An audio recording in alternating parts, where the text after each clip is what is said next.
Hello everyone, welcome to my channel. आज की इस वीडियो में सीखेंगे रेलवे टेक्नीशियन ग्रेड 3 की जो एग्ज़ाम हुई थी उसमें कुछ इंपॉर्टेंट क्वेश्चन आए थे। तो ये आपकी आने वाले रेलवे के एग्ज़ाम के लिए काफ़ी इंपॉर्टेंट होने वाले हैं। हर एक क्वेश्चन का सॉल्यूशन और करने का सही मेथड, एग्जाम अप्रोच आप अच्छे से देखते चलिए। शुरू करते हैं वीडियो क्वेश्चन नंबर 1 से। इस क्वेश्चन में बोला किसी संख्या के एक तिहाई में 37 जोड़ने पर 51 प्राप्त होता है, तो मूल संख्या के अंकों का योग ज्ञात करना है। ऐसे क्वेश्चन जब भी आपसे बोले तो आपको नॉर्मल तरीके से बनाना है। जैसे कि किसी संख्या का एक तिहाई, मान लेते हैं वो संख्या कौन सी है, आपकी संख्या मान लेते हैं एक्स है। तो एक्स के एक तिहाई, एक्स का एक तिहाई में 37 जोड़ने पर इसमें क्या करेंगे अपन 37 ऐड करेंगे। 37 जोड़ने पर संख्या अपन को 51 प्राप्त होती है, बराबर क्या कर देंगे 51। तो मूल संख्या के अंकों का योग बताना है, बस आपको इसे सॉल्व करना है। ये आपके x बटे 3 प्लस के 37 बराबर 51 हो जाएगा। अब 37 उठ के इधर चला जाएगा, x बटे 3 बराबर, तो इधर 51 से तो ये माइनस का हो जाएगा, -37। 50 में से 30 घटाएंगे तो आपके 20 निकल के आएंगे। फिर 20 में से 7 गए तो 13 और एक ज़्यादा है यानी कि 14। आपके x बटे 3 बराबर 14 निकल के आ गए। 3 इधर जाके मल्टीप्लाई हो जाएगा, तो x की वैल्यू क्या मिली आपको 42। आगे पूछा है मूल संख्या। मूल संख्या निकल के आ गई आपकी, मूल संख्या अपन ने x मानी थी, मूल संख्या निकल के आ गई कितनी 42। मूल संख्या के अंकों का योग, अंकों का योग पूछा 4 प्लस के 2 यानी कि 7, सॉरी 4 प्लस के 2 यानी कि 6। तो क्वेश्चन नंबर डी आपका राइट आंसर हो जाएगा। चलते हैं नेक्स्ट क्वेश्चन पर। Question number 2। इस क्वेश्चन में बोला है यदि किसी पुस्तक की कीमत में 300 रुपये है, आपको एक बुक की प्राइस दे रखी है 300, इट्स प्राइस इंक्रीज बाई 5%। यदि उस पुस्तक की कीमत में 5% वृद्धि की जाती है, आपको वृद्धि के बाद पुस्तक की नई कीमत बतानी है आपको कि पुस्तक की नई कीमत कितनी होगी। तो ऐसे क्वेश्चनों को भी नॉर्मल बेसिक तरीके से करना है कि पुस्तक की कीमत दे रखी है आपको, मान लेते हैं पुस्तक की कीमत 300 दे रखी है, तो 300 उसमें क्या करेंगे 5% की वृद्धि, इसमें अपन 5% की वृद्धि करेंगे तो 5 या 15, 2 जीरो से 2 जीरो चल जाएगी। तो ये आपकी पुस्तक की रेट हो गई 315, नई कीमत हो गई उसकी 5% वृद्धि के बाद। वृद्धि के बाद पुस्तक की नई मूल कीमत से कितने प्रतिशत अधिक है, मूल कीमत से ये आपके कितने परसेंट अधिक है, परसेंटेज में बताना है। तो कितना अधिक है 15 अधिक है, किससे 300 से। अब इसको परसेंटेज में जानने के लिए 100 से मल्टीप्लाई कर देंगे, 2 जीरो 2 जीरो चल जाएगी। तो ये 15% अधिक है, सॉरी 5% अधिक है परसेंटेज में यदि आपसे पूछता तो। लेकिन यहाँ पे वृद्धि के बाद पुस्तक की नई मूल कीमत से कितने अधिक है, बस ये पूछा है कि वृद्धि के बाद पुस्तक की नई कीमत कितनी अधिक है 15 अधिक है, परसेंटेज में नहीं पूछा। तो आंसर आपका ऑप्शन नंबर बी हो जाएगा। यदि परसेंटेज में पूछता तो 5 हो जाता। दोनों तरीके से देखते चलिए, एग्जामिनर आपसे कुछ ही पूछ सकता है। क्वेश्चन में आपसे मूल कीमत कितनी अधिक है ये पूछा तो 15 अधिक है, ऑप्शन नंबर बी आपका राइट आंसर हो गया। चलते हैं नेक्स्ट क्वेश्चन पर। Question number 3। 2 number are in the ratio 4:5, their HCF is 16। दो संख्या दे रखी है 4:5 के अनुपात में, उनका HCF दे रखा है आपको 16। तो उन संख्याओं का एलसीएम ज्ञात कीजिए। पहली संख्या ये होगी आपकी, दूसरी संख्या, उनका रेशो दे रखा है आपको 4:5 और HCF दे रखा है।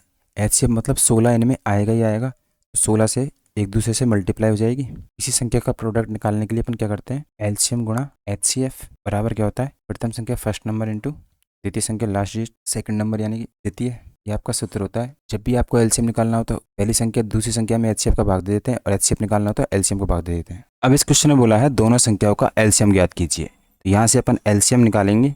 एलसीएम बराबर क्या हो जाएगा, प्रथम संख्या इंटू द्वितीय संख्या बटे में क्या आ जाएगा, ये HCF आपके नीचे आ जाएगा, ये हो जाएगा HCF। यहाँ से प्रथम संख्या मिल जाएगी अपन को 16 × 80, 16 को 4 से मल्टीप्लाई करेंगे तो 64। तो एलसीएम बराबर 64 × 80 बटे HCF का दे रखा है आपको, क्वेश्चन में HCF दे रखा है आपको 16, तो ये आ जाएगा 16। 16 से काटेंगे 4 बार चल जाएगा, 8 चौको 32, एलसीएम निकल के आ गया आपका 320। तो ऑप्शन नंबर बी आपका राइट आंसर हो गया। चलते अपने नेक्स्ट क्वेश्चन पर। Question number 4।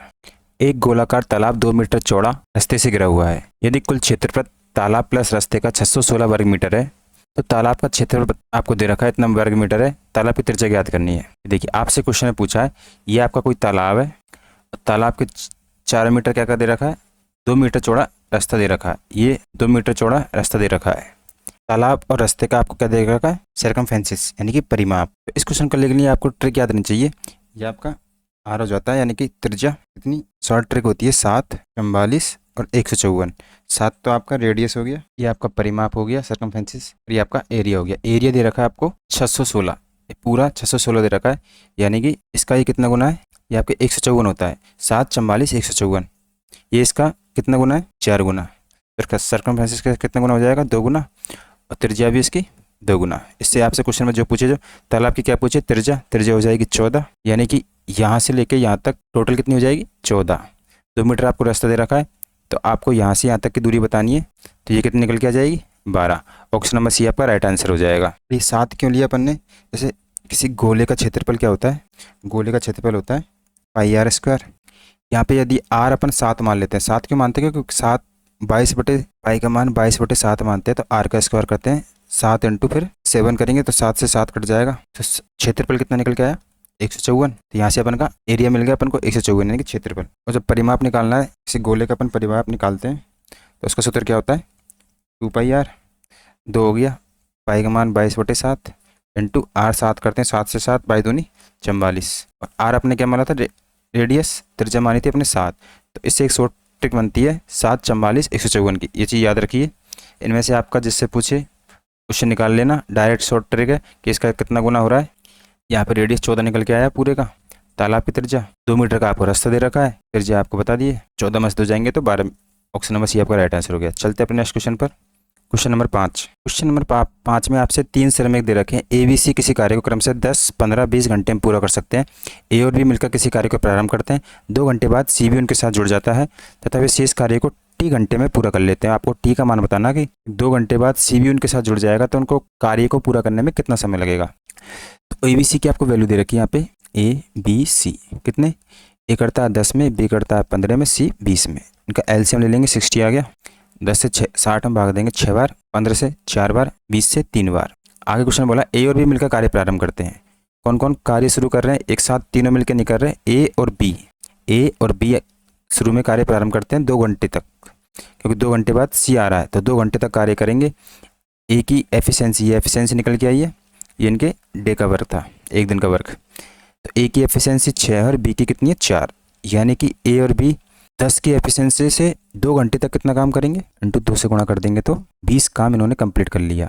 इसमें से 60 में से 20 काम कंप्लीट कर लिया, तो बचा काम कितना, बचा टोटल वर्क अब कितना 40, क्योंकि ए और बी ने 2 घंटे तक काम किया। शुरू में ए और बी आ रहे थे, सी नहीं आ रहा था, फिर 2 घंटे बाद कौन आ रहा है, सी भी उनके साथ जुड़ जाता है, तो शेष कार्य को इतने घंटे में पूरा कर लेते हैं। अब क्या करेंगे, बचा हुआ काम है 40, अब कौन आएंगे, तीनों मिलके करेंगे, ए प्लस बी प्लस सी, तीनों मिलकर इस काम को करेंगे। सबकी एफिशिएंसी देख लेते हैं, 6 और 4 10 और 3 13, यानी कि 40 बटे काम को तीनों मिलकर करेंगे, 13 13 39, यानी कि 3 पॉइंट समथिंग आएगा। टी का मान पूछा है आपसे कि कितने घंटों में पूरा कर लेंगे तीनों मिलके, तो टी का मान 3 पॉइंट समथिंग आएगा। निकटतम पूछा है तो निकटतम में आंसर आपका हो गया 3 दिन में।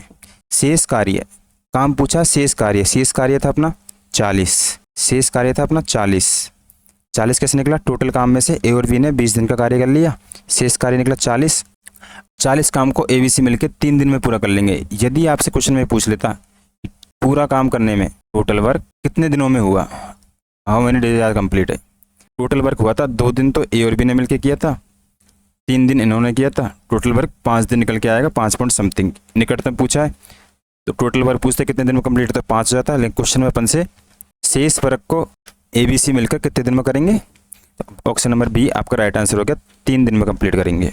चलते अपने नेक्स्ट क्वेश्चन पर। Question number 6। Anushka start A business with capital, एक राशि के साथ 55,000 राशि के साथ अनुष्का बिजनेस स्टार्ट करती है। After 7 month Meenal join the business as a partner, तो व्यवसाय में मीनल भी शामिल हो जाती है।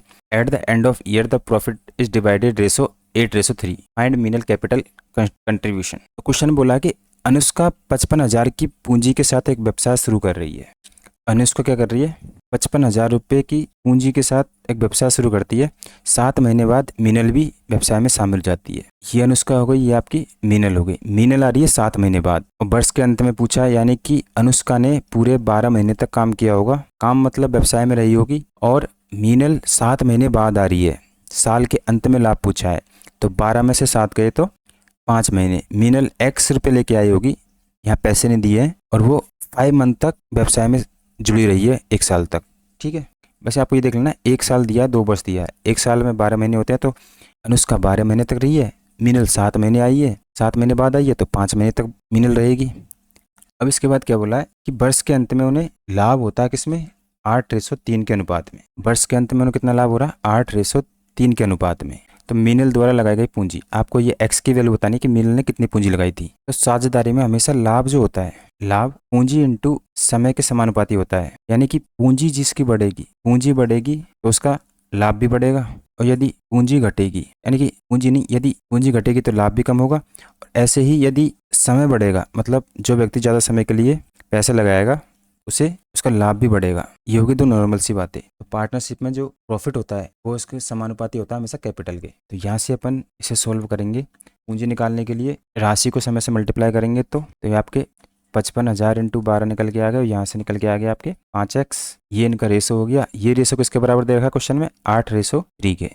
अब इसे सॉल्व करेंगे। तो जब भी रेशो आपको A/B बराबर C/D मिलता है तो अपन क्या करते हैं, इसे A/B बराबर C/D भी तो बोल सकते हैं। ऐसे ही इसे करेंगे।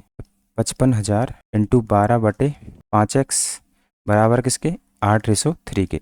आपस में इनको बज्र गुणा कर लेंगे। बज्र गुणा करेंगे तो ये निकल के आएंगे 55,000 इंटू 12 इंटू क्रॉस मल्टीप्लाई होगा, 3 से मल्टीप्लाई हो जाएगा, इंटू 3, यहाँ से मल्टीप्लाई करेंगे 8×5 40x। कितना निकल गया? 40x। एक्स इधर रह जाएगा, नीचे क्या जाएगा इनके 40, यहाँ से 40 को हटा देंगे। तो 1 0 से 1 0 चल जाएगी, 4 से काट देंगे 12 को 3 बार, 3 3 9, 00, 9 को 55 से मल्टीप्लाई करो, 9 5 45 का 5 का हासिल के 4, 9 5 45 से 4 49, 49,500 एक्स की वैल्यू निकल के आई, यानी कि मीनल ने इतने रुपए लगाए थे। ऑप्शन नंबर बी इसका राइट आंसर हो गया। यहाँ से आप डायरेक्ट मीनल की राशि निकाल सकते हो। क्या किया? अमाउंट लिखा, अमाउंट को समय से मल्टीप्लाई किया तो आपका कैपिटल निकल के आया। कैपिटल का आपको रेशो आपके अकॉर्डिंग इतना बना था, क्वेश्चन के अकॉर्डिंग 8:3 दे रखा था, इस रेशो को बराबर किया, क्रॉस मल्टीप्लाई किया तो एक्स की वैल्यू निकल के आ गई।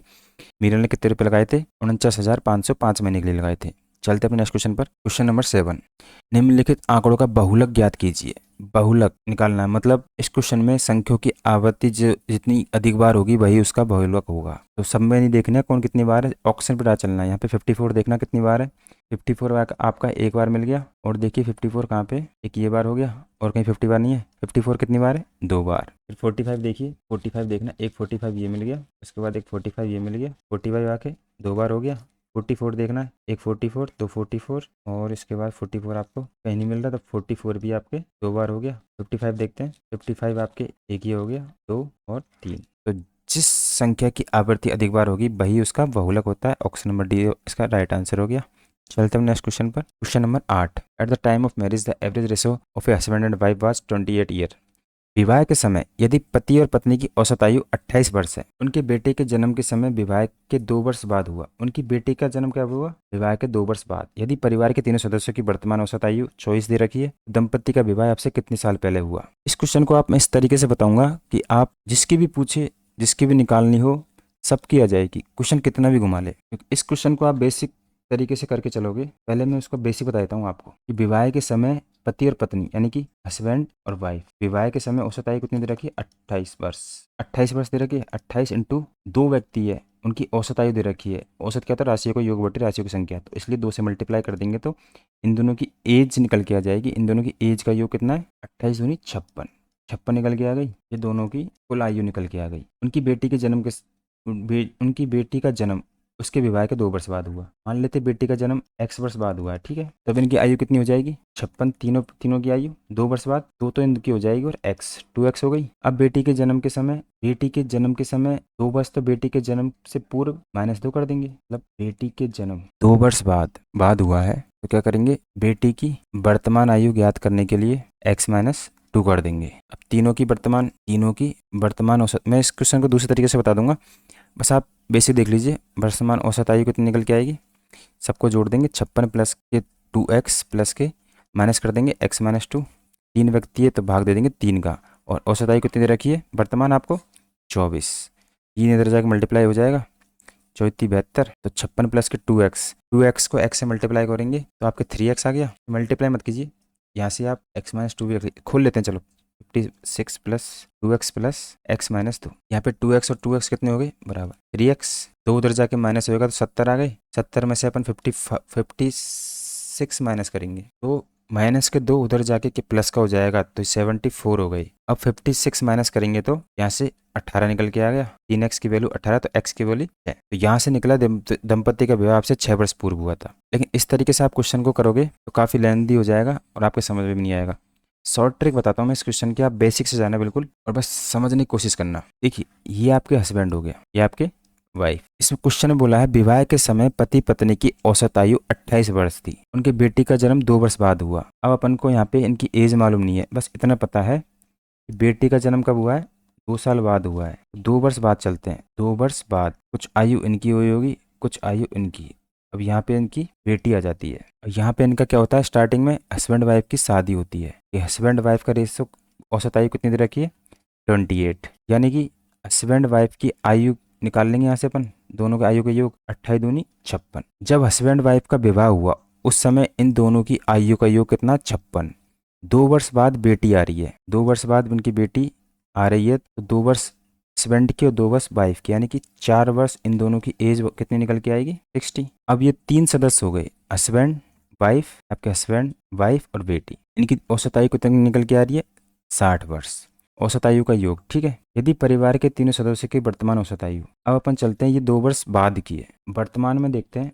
वर्तमान में क्या बोल रखा है, ये वर्तमान हो गया नीचे का आपका हस्बैंड वाइफ और बच्ची। वर्तमान में तीनों सदस्यों की औसत आयु का योग कितना दे रखा है, 24 × 3। एज निकल के आ जाएगी 3 4 3 12 का 2 का हासिल की 1, 3 दूनी 6 7, 72। वर्तमान में आयु का योग 72 है। वर्तमान में इनकी एज अपन को पता नहीं है कि इनकी तीनों की एज कितनी है, लेकिन आयु का योग कितना निकल के आ रहा है, 72। बच्ची जब पैदा हुई थी बेटी, तब आयु का योग 60, यानी कि कितना ज़्यादा हो गया, ये 12 ज़्यादा हो गया। तो 12 ज़्यादा हो गया, 3 साल सब में बटेंगे, यानी कि 4 साल सब में बटे, 4 साल सब यहाँ से आगे गए, +4 +4 +4। मतलब आज की डेट में सबकी एज निकाल सकते हैं अपन। 60 में 4 कम 4 4 दूनी 8 4 3 12 जोड़ेंगे तो आयु निकल के आ रही है 72। यही अपन ने क्वेश्चन में बोल रखा है, बिल्कुल करेक्ट हो गया। अब से तो दंपत्ति का विवाह अब से कितने साल पहले हो गया, तो यहाँ से तो 4 निकल के आ गई।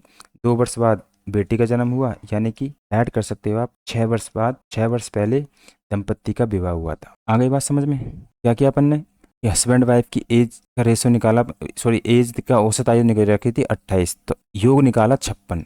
2 वर्ष बाद कौन हुई, बेटी हुई, मतलब तीनों लोग आ गए। तो 2 साल हस्बैंड की एज बढ़ी, 2 साल वाइफ की एज बढ़ी, यानी कि 4 साल बढ़े, तो इनकी आयु का योग निकल के आया 60। अब से फिर बाद में क्वेश्चन में वर्तमान दे रखा आपको, वर्तमान औसत आयु 24, आयु का योग निकाला अपन ने, 3 से मल्टीप्लाई करके 72 आ गया, मतलब 12 बढ़ा। 12 को तीनों में बांटेंगे तो 4 साल आगे के बढ़े। यहाँ से आप बेटी की भी एज निकाल सकते हो कि बेटी कितने साल की थी। क्वेश्चन में आपसे दंपत्ति के विवाह का पूछा है, तो विवाह की उम्र निकाल दी अपन ने, 4 साल यहाँ गए, 2 साल पहले बेटी, 4 और 2 6 हो गए। चलते अपने नेक्स्ट क्वेश्चन पर, क्वेश्चन नंबर 9। निम्नलिखित में से किसी संख्या के ठीक 4 अलग अलग धनात्मक भाजक नहीं होते। इस टाइप के क्वेश्चन ट्रेंडिंग क्वेश्चन बने हुए हैं। एक बार जिनका नंबर सिस्टम अच्छे से नहीं है कंप्लीट, तो वो उन चीज़ों को समझ ले कि अभाज्य संख्या क्या होती है।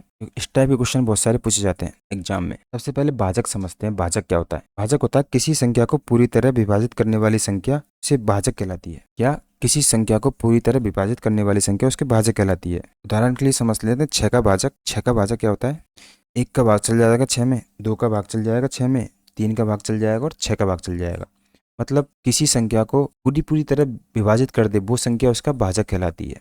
अब क्वेश्चन पूछा है आपसे कि निम्नलिखित में से कौन ठीक 4 अलग अलग धनात्मक भाजक नहीं होंगे, मतलब इनमें से किसके ठीक 4 अलग अलग भाजक नहीं होंगे। तो यहाँ पे पहले बोला है कि अभाज्य संख्या, कोई एक अभाज्य संख्या लीजिए p के लिए p²।